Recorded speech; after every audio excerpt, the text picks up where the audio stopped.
So ఇప్పుడు ఏం చేద్దామంటే ఒకటి తర్వాత ఒకటి ఈ 3 మురళి చదువుదాం. చదివితే మీకు బాగా స్పష్టత వస్తది. బాబా ఎలా చదివిస్తారు? ఎలా ట్రైనింగ్ ఇస్తారు? అన్న విషయం మీకు అవగాహన వస్తది. సో ఇదే లైన్స్ మీద మీరు మురళి చదువుతూ పోవాలి. సో నేను పెట్టేటప్పుడు 3 పక్కన పెట్టి చూపిస్తున్నాను కానీ, మీరు చదివేటప్పుడు మీ పద్ధతిలో చదువుతూ పోయి బాబా తోటి కాంటాక్ట్‌లో ఉండండి.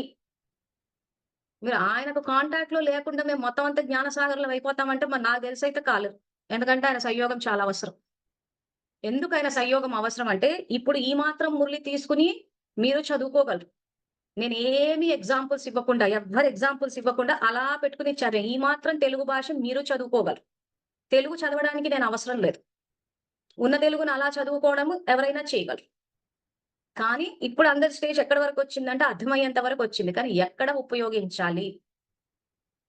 ఎక్కడ మనము ఆత్మాన్య స్థితిలో ఉండాలి? ఎక్కడ పరోపకారి స్థితిలో ఉండాలి? ఎక్కడ శంకరుడి రూపం, శక్తి రూపంలో ఉండాలి?